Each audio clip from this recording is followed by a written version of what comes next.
I can look up at the liver and I can see where those areas are too. You know, again, you need your liver, you need your kidneys, you need your bowel, you need all these things in order to survive, but also to get through chemotherapy.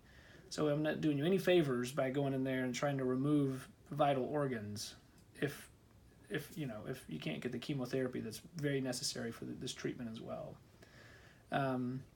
So my plan would be that do a diagnostic laparoscopy, look around, make a decision. Okay. Laparoscopy, and all that means is little cameras. We're going in with small little cameras through tiny little incisions. Okay. If I don't think I can do the full surgery, then what I would do is go ahead and get some of the tumor for a biopsy, because we need some tissue at some point to say for sure what this is. So I would take a biopsy, and I could send it to the pathologist to look at, just to confirm before we start chemotherapy that this is the type of cancer we think it is.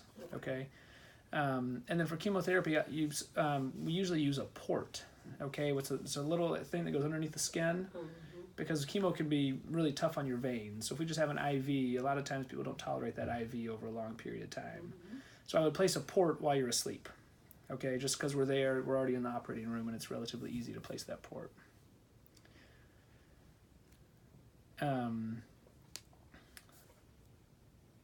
So that's one scenario. Go in, look, make the decision to not do the big surgery, take a biopsy, place a port. The other side of that is I look in and I say, this actually isn't as bad as the imaging led us to believe. Let's go for it. Okay, let's just go ahead and remove the tumors, the small little areas that I was seeing on the CT scan maybe aren't little tumor implants. I just don't know before looking in. Okay, right. So there would be the chance that I would say, okay, let's go for it, and then I would do an open incision to remove the tumor. Okay, I do, to be honest, think that is less likely.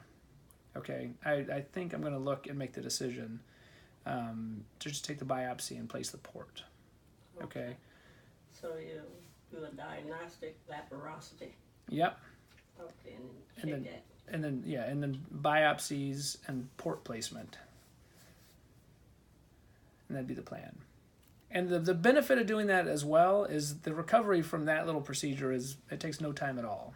You're back on your feet right away, and that way we're not delaying chemo. Okay, so we can just start chemotherapy relatively soon after that. Okay. I would need to go back. You're going to schedule an appointment. We'll schedule the surgery. Yeah, one of our nurses is going to come in here. She's going to sign all the forms with you. I just want to say all those big words because she's going to put them on the consent form. Okay. And I just want you to be aware of that. Okay.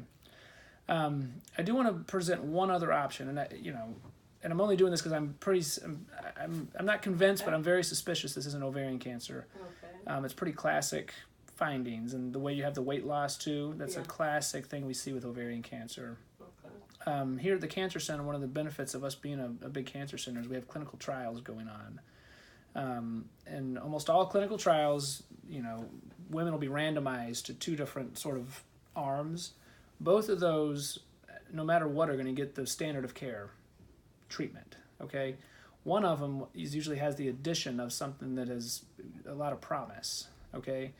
I don't know if you guys know about immune therapies, if you've heard much about immune therapies. That's really a hot topic in multiple different cancers. Immune therapies are saving people's lives with metastatic melanoma, one of the worst diseases we know.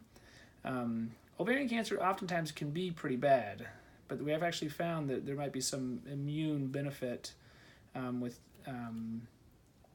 treating ovarian cancer. So there's a trial we have that's just about to open.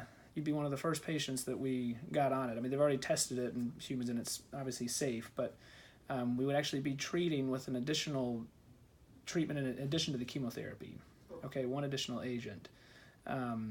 If you guys are interested at all in doing that, we can have our clinical trials people come down and chat with you and just kind of present it. You don't have to make that decision. I mean, you guys can, even if you decide you want on it, if you ever want out, you just say, hey, I want out. I don't want to do this anymore. But I think it's very exciting, that we have these studies going on here. And what do you call that?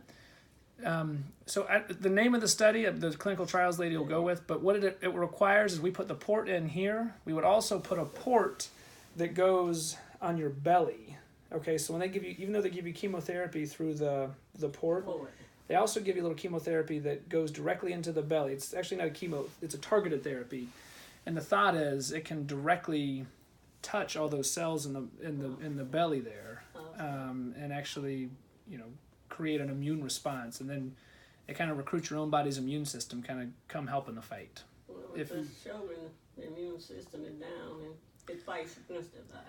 Yeah, well, so this could be a benefit, and again, she's going to go over all that, with you if you're interested. I just want to present it, and I'm interested in anything that's gonna give me a little more time here. Yeah, and you know what? I can't guarantee that it would, but what I can probably it's not going to take away time.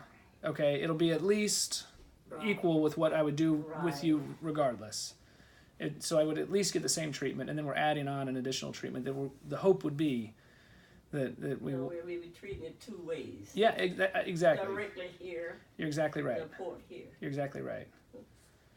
So you're working on it twice. Yeah. And she can explain a little more of the details. I'll have her come down and chat with you. Okay. I mean, they're here in house. I mentioned it to you, and they said you sound like you're a good candidate. I just want to make sure that they have to go through a whole screening process too. So I don't know if the Sjogren's. I don't think that's going to interfere. Okay. But that's what they're good for. They go over all that. So let me step out. Let me do 2 things. I'm going to have our nurse come in and sign all the consent forms for our part of the procedure, and then I'm going to have the clinical trials lady come down and she'll chat with you as well. Okay. Hopefully get the surgery done in the next week to 2 weeks, depending. And I am probably going to get just some medical clearance from the primary care doc just to make sure that, Curtis, that everything's okay to go forward. Okay. Okay. I know I threw a lot at you all of a sudden there. You guys got questions or? No, I listened very intently. Okay.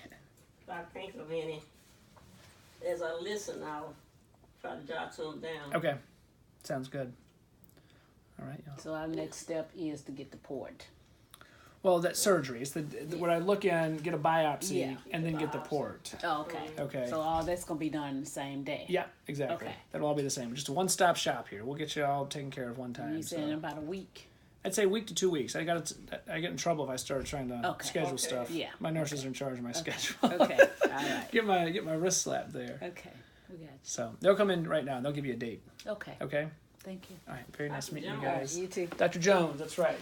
Jones, what's your first name? It's Nate. Nathaniel. Yeah. Nathaniel Jones. All right, Nate. That's my brother, Nate. Is it? Nathan. All right. Hey, thank you so All right. much. Absolutely. All It's right. been a pleasure. All right. We'll take good care of you, and I'll just hang tight for a second. Okay. Okay. Thank you.